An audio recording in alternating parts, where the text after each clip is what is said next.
চলতি বছরের শুরুতে সন্দেশখালী কাণ্ডকে কেন্দ্র করে গোটা রাজ্যে রীতিমতন হইচই পড়ে গিয়েছিল। কেঁচো খুঁড়তেই সন্দেশখালীর ত্রাস শেখ শাহজাহানের নাম সামনে আসে। জোর করে জমি দখল, মহিলাদের উপরে অকথ্য অত্যাচার, এই সমস্ত ভুরি ভুরি অভিযোগ সামনে আসতে থাকে। গ্রামের বউ রেখা পাত্র এই ঘটনায় প্রতিবাদে গর্জে ওঠেন। আর এই রেখা পাত্রকে সাহস দিয়েছিলেন তারই রাজনৈতিক শিক্ষাগুরু সুজয় মাস্টার। সন্দেশখালী আন্দোলনের অন্যতম প্রধান মুখ ছিলেন সুজয় মাস্টার। আর মুখ্যমন্ত্রীর সন্দেশখালী সফরের আগে দেখা গেল সেই সুজয় মাস্টার বিজেপি ছেড়ে তৃণমূলের ঝান্ডা ধরে ঘাসফুল শিবিরে যোগ দিলেন। আর তারপর জল্পনা উস্কেছে, তবে কি এবার তার হাত ধরে রেখা পাত্রও যোগ দেবেন তৃণমূলে? রাজনৈতিক মহলে কান পাতলে সেই গুঞ্জন শোনা যাচ্ছে। আজ তাক বাংলার মুখোমুখি হয়ে সুজয় মাস্টার বলছেন যে বিজেপি আমাকে ব্যবহার করেছে, আমাকে কোনো দিন বিজেপির কোথাও দেখতে পাবেন না। দ্বিতীয় ভাগে সন্দেশখালীর আন্দোলনকে ভুল পথে চালনা করেছে। রেখা পাত্রকে নিয়ে তিনি বলছেন যে গুরু তাকে বলে যে কিনা শিষ্যাকে সমস্ত কিছু শেখায় এবং শিষ্যা গুরুর কথা অক্ষরে অক্ষরে মেনে চলে। আজকে যদি সত্যি রেখা পাত্র আমাকে রাজনৈতিক গুরু বলে মনে করে থাকে, তাহলে সুজয় মাস্টার আজ তৃণমূলের ব্লক অফিসে বসে আছে। তাহলে কি আমার শিষ্যা গেটের বাইরে দাঁড়িয়ে আছে? আমি কি তাহলে গেটটা খুলবো? তার এই মন্তব্যে রেখা পাত্রের তৃণমূলে যোগদান করাকে কেন্দ্র করে যে জল্পনা রয়েছে সেটা আরো অনেকটা উস্কে গিয়েছে মনে করছেন রাজনৈতিক বিশ্লেষকরা। কি বলছেন সুজয় মাস্টার, শুনুন।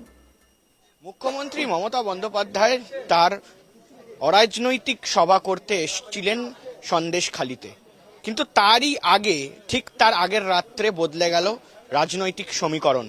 সুজয় মণ্ডল, যাকে সুজয় মাস্টার হিসাবে সবাই চেনেন সন্দেশখালীতে, তিনি ফের একবার যোগ দিলেন তৃণমূল কংগ্রেসে। এবং সুজয় মণ্ডল আমাদের সঙ্গে রয়েছেন, তার থেকেই স্পষ্টভাবে জানবো কেন যোগ দিলেন, আবার ঘর বাপসি হলো কেন? কারণ আপনারা প্রত্যেকেই জানেন, বিগত এক বছর আগে ঠিক এরকম একটা কাছাকাছি সময়ে সন্দেশখালী একটা উত্তাল পরিস্থিতি সৃষ্টি হয়েছিল, যার মূলে ছিল সন্দেশখালীর তৃণমূল কংগ্রেসের ব্লক সভাপতি শিবপ্রসাদ হাজরা, উত্তম সর্দার, এদের বিরুদ্ধে একটা সন্দেশখালী মানুষের ব্যাপক আকারে বিক্ষোভ তৈরি হয়েছিল। তার কারণ সন্দেশখালীর বামদিক ডানদিক, ব্লকের বামদিক এবং ডানদিকে দেখবেন প্রচুর জমি, চাষযোগ্য জমি, এবং জোর করে সেই জমিগুলোতে ফিশারিজ করে দেওয়া হয়েছিল এবং মানে ধান থাকার সত্ত্বেও সেই জমিতে নোনা জল তুলে দেওয়া হয়েছিল। এটা সন্দেশখালীর মানুষ মেনে নেয়নি, কিন্তু জোর করে, এবং অনেক মানুষ মানে স্বেচ্ছায় জমিও দিতে যায়নি, জোর করে এই জমিগুলোকে দখল করা হয়েছিল। তো সে কারণে সন্দেশখালী মানুষের একটা ব্যাপক আকারে বিক্ষোভ হয়েছিল এবং এলাকার একজন সচেতন নাগরিক হিসেবে আমার মনে হয়েছিল যে এটা সাধারণ মানুষের উপর অত্যাচার করা হচ্ছে। এবং যেখানে আমাদের মানবিক মুখ্যমন্ত্রী, মাটি মানুষের মুখ্যমন্ত্রী, তিনি যখন মানুষকে সম্মান দেন, সেই জায়গায় দাঁড়িয়ে তার দলের একজন ব্লক সভাপতি তিনি মানুষকে অসম্মানিত করছিলেন। এটা একজন শিক্ষক হিসেবে আমি মেনে নিতে পারিনি। সেজন্য আজকে সেই আন্দোলন আমি তৈরি করেছিলাম। আপনাকে রাজনৈতিক গুরু বলছে রেখা পাত্র, এবং আপনি সেখানে তৃণমূল কংগ্রেস জয়েন করলেন, তাহলে কি রেখা পাত্র এবারে সময় হয়ে এলো যে তিনিও বিজেপি থেকে তৃণমূলে আসবেন? দেখুন, যদি গুরু বা শিষ্য এই ধরনের কথা বলতে হয়, তাহলে আমি গুরুদেব তাকেই মানি যার মানে গুরু দক্ষিণা নিয়ে আমি আজকের এই গলায় তুলসী কাটে মালাটা পড়েছি। তা আমি তাকেই গুরু মানি। গুরু তাহলে এটাই হয় যে গুরু যেটা বলবে সেটাই কি মেনে নিতে হয়, বা গুরু যে পথে চলে শিষ্যকে সে পথেই মানতে হয়। তাহলে আজকে যদি উনি বলে থাকেন, আমি জানি না এটা কতটা সঠিক যে আমি ওনার রাজনৈতিক গুরু, তো উনি যদি বলে থাকেন সুজয় মাস্টার ওর রাজনৈতিক গুরু, তাহলে সুজয় মাস্টার আজকে তৃণমূলের ব্লক অফিসে বসে আছে। ব্লক অফিসের সামনে দাঁড়িয়ে আমি আপনার সাথে কথা বলছি, তো সুজয় মাস্টার তৃণমূলে, তাহলে কি আমার শিষ্যা গেটের বাইরে দাঁড়িয়ে আছে? উনিও কি আসবেন? এটা ওনার ব্যাপার, কোশ্চেনটা ওনাকে করুন। আমার শিষ্যা কি গেটের বাইরে? আমি কি গেটটা খুলবো? কথা হয়েছে এর মাঝে ওনার সঙ্গে? ওনার সাথে বিজেপির কোনো নেতৃত্বের সাথে আমার কোনো কথা হয়নি। একটা কথা জিজ্ঞেস করব, আর দুটো শেষ প্রশ্ন, খুব সময় নেব না। মূলত অনেকেই বলছিলেন অত্যাচার হয়েছে, অনেক ধরনের অনেক কিছু হয়েছে, কিন্তু কোথাও গিয়ে কিছু কি মনে হয় যে এই যে যেমন আজকে মমতা বন্দ্যোপাধ্যায় বললেন যে টাকা খরচ করা হয়েছে সন্দেশখালীতে, এবং এর আগেও তৃণমূল কংগ্রেসের তরফ থেকে এই অভিযোগ করা হয়েছিল, কোথাও কি মনে হয় যে টাকার ইনফ্লুয়েন্স সত্যি ছিল? এবার আমি আপনাকে বলি, সেই পুরাতন কথাটাই আমি আপনাকে টেনে আনছি। আন্দোলনের পূর্ববর্তী পর্যায়ে, আন্দোলন পরবর্তী পর্যায়ে। পূর্ববর্তী পর্যায়ে কারোর ক্ষমতা হয়নি যে সুজয় মাস্টারকে টাকা দিয়ে কিনবে বা সুজয় মাস্টারকে টাকা দিয়ে আন্দোলন করবে। সুজয় মাস্টার যখন অ্যারেস্ট হয়ে গেছে তখন টাকার খেলা হয়েছে, এটা আমি মেনে নেব। এটা আমি মানে মেনে নিচ্ছি। এটা কি বিজেপি করেছে? হতে পারে। আমি যখন গ্রামে ফিরেছি তখন আমি শুনেছি যে এরকম টাকার একটা ব্যাপার নিয়ে লেনদেন হয়েছে। শেখ শাহজাহান, শিবু হাজরা, উত্তম এদের যে নাম উঠছিল সেখানে দাঁড়িয়ে তো আপনারাই বলেছেন এবং এখান থেকেই অভিযোগ উঠেছে যে দীর্ঘদিন ধরে দলের ওপর মহলও তাদেরকে সুবিধা দিয়েছে। না, উপর মহল সুবিধা দিয়েছে এটা কে বা কারা বলেছেন আমি জানি না, তবে আমি যতটুকু জানি যে যখন মন্ত্রী মহোদয় এসেছিলেন তারা অকপটে বলেছেন যে এই খবরটা তাদের কাছে ছিল না, মানুষ যে এতটা অত্যাচারিত হয়েছে সেই খবরটা তাদের কাছ পর্যন্ত কেউ পৌঁছায়নি। তারও কারণ ছিল এইখানকার গ্রাউন্ড লেভেল থেকে কারোর স্পর্ধা ছিল না যে ওইখানে গিয়ে এদের বিরুদ্ধে কমপ্লেন করার। তো সেই কারণে তারা সেই সুযোগটা পাননি। সেই সুযোগটা যখন হাতে এসেছে তারা সেই সুযোগটাকে কাজে লাগিয়ে তারা সেই সন্দেশখালীকে পুরাতন সন্দেশখালীতে ফিরিয়ে দিয়েছেন।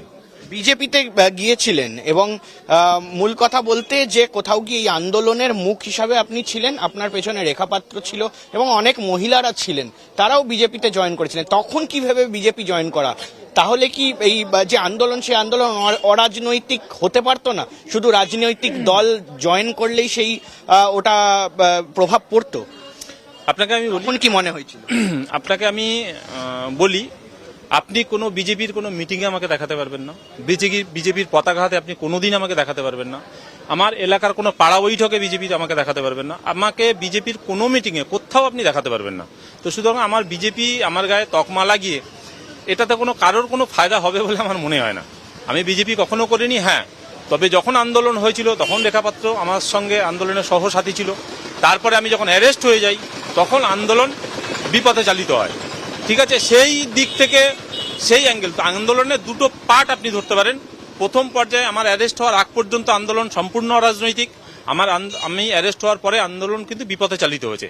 আন্দোলনের পরবর্তী পর্যায়ে নিয়ে আমি কোনো মন্তব্য করব না। আন্দোলনের পূর্ববর্তী পর্যায়ে নিয়ে আমাকে প্রশ্ন করুন, এভরিথিং অ্যান্সার আমি একটা। এই সুজয় মাস্টার, যিনি সন্দেশখালী আন্দোলনের অন্যতম মুখ ছিলেন, তিনি পরিষ্কার জানাচ্ছেন যে আন্দোলনের যেটা প্রথম ভাগ সেটা একদম ঠিকভাবে চলেছিল এবং তারপর বিজেপি যখন সেখানে এন্ট্রি নিল আন্দোলনের দ্বিতীয় ভাগ কিন্তু পুরোপুরি পাল্টে যায়। এই পরিস্থিতিতে দাঁড়িয়ে তিনি তৃণমূলের ঝান্ডা হাতে তুলে নিলেন। এখন কথা হচ্ছে যে সুজয় মাস্টারকে নিজের রাজনৈতিক গুরু বলে মনে করতেন রেখাপাত্র, তিনিও কি তাহলে এবার বিজেপি ছেড়ে তৃণমূলে যোগদান করবেন? তার কারণ সুজয় মাস্টার তিনি পরিষ্কার বলছেন যে আমি তাকেই রাজনৈতিক গুরু মানবো বা আমি তাকেই গুরু মানবো যার কথা আমি শুনে চলবো। আর সত্যিই রেখাপাত্র যদি আমাকে রাজনৈতিক গুরু মেনে থাকেন তাহলে আমি তো আজকে এখানে তৃণমূলের অফিসে দাঁড়িয়ে আছি। তাহলে কি রেখাপাত্রও আসবেন? আপনারা অবশ্যই সাবস্ক্রাইব করবেন আজ তাক বাংলার ইউটিউব চ্যানেলকে, ফলো করতে ভুলবেন না হোয়াটসঅ্যাপ চ্যানেল এবং একই সঙ্গে লাইভ স্ট্রিমিং এর দিকেও নজর রাখতে ভুলবেন না।